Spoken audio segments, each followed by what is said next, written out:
I used to work the Tulsa Fairgrounds and was the cash analyst for all the events at the grounds.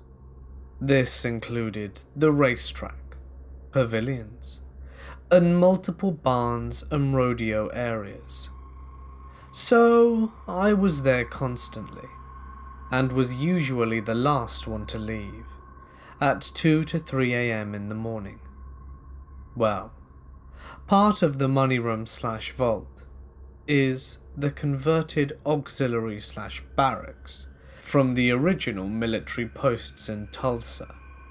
We're talking 1910 to 1920s era. Several people have died in it, but the building was never torn down because 1. It was built as a solid stronghold and has withstood tornadoes, and 2. It is now a historical part of Tulsa. The building is not only big enough to hold the money, but the catering service and all of their trucks could be stored inside as well.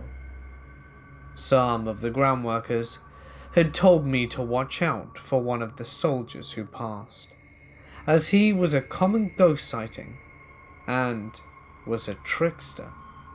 I scoffed off from it, as I really didn't believe in the supernatural.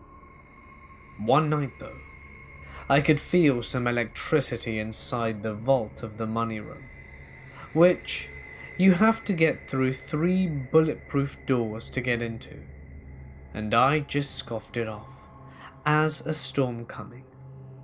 I kept feeling that tingly feeling on the back of my neck, like someone was watching me, knowing I must be crazy, but only because I was alone. I stated very loud, "Please do not touch anything or me," and continued to count the money like nothing was going on. The feeling not only didn't go away, but intensified.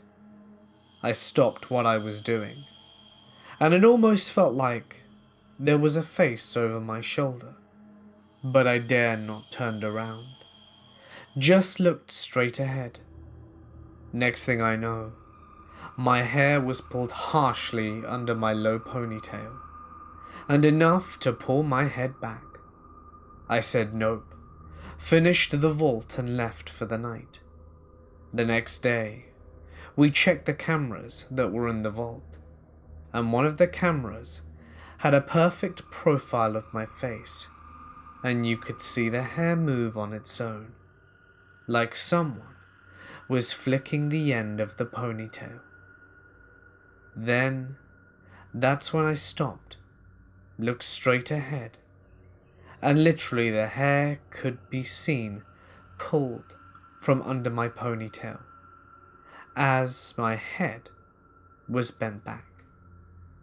I don't know if they kept the tape, but after that, we had a minimum of 2 people work to the end shift, and I didn't stay too long after.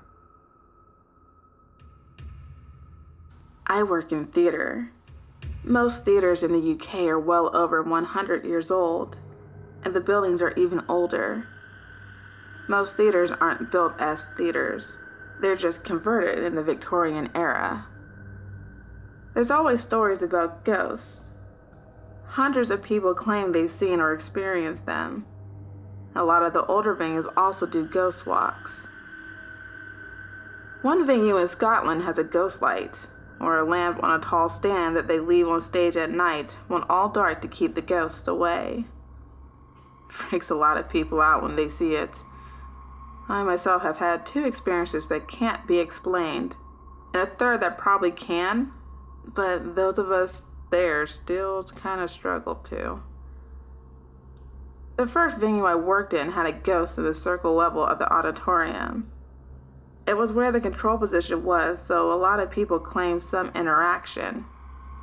A lot of the people there in the stalls used to shout up to us thinking we were there, when in fact we'd been on stage or in the office. And they'd always say the same, "I thought I seen a shadow going towards the box." Never explained it, though I saw it once, but still I couldn't be too sure. The second occurred at Darlington. Darlington has a little theater that used to be a tannery. There's a story of a little girl who died by falling into one of the tanning vats. Anyway, the story is that she haunts dressing room 12. I know, why not 13? But you can tell if she's in the room because of a strong smell of piss. Anyway, I'm sat working away on my laptop in this dressing room. I had headphones on as I was editing some sound effects. I had my back to the door and the door was open. Now, there's a huge mirror in front of me, so I can see if anyone walks past the door. The spare chairs are on the desk so cleaners can clean without having to shuffle them. I'm working away, and the room still stinks. I just put it down to it being an old theater. They have a musk. But the next thing I know, a chair flies across the room, like a clear 10 feet, and lands under other desks.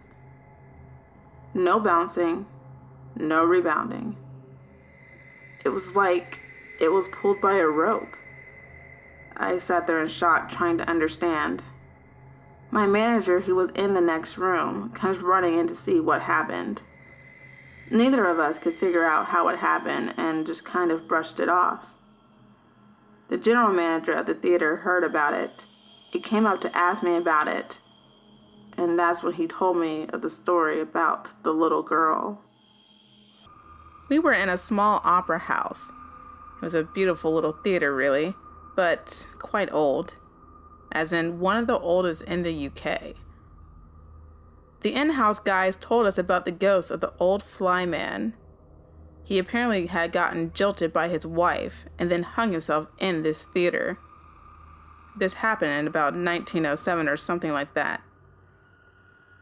Cut midway through Act 2 of a play, myself, the ASM, DSM, and 2 crew guys are stood at the bottom of the ladder for the fly floor.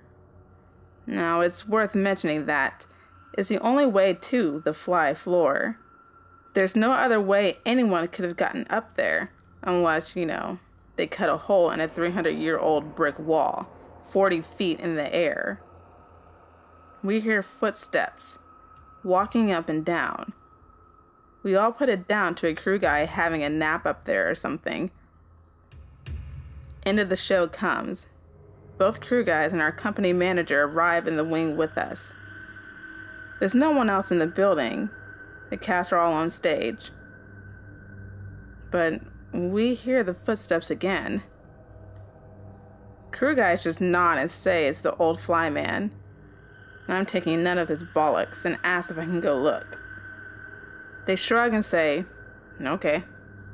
So I climb the ladder, push open the hatch, and nothing. Empty fly floor. I walk down to the end. Nothing. This fly floor is a perch that's 3 feet wide with rope one side and a 25-foot drop on the other. I come back down feeling a little weird. No one could have been hiding there, and there was nowhere to go but down the ladder. I get to the floor and say there's no one up there. The ASM, he's freaked out. The crew guys laugh, though. The show finishes, and the cast leaves the stage. I'm powering down and hear the footsteps again. The crew guy stood next to me laughing, telling me it's okay, and that he never leaves the fly floor. Thank you guys for watching, and don't forget to subscribe for more videos.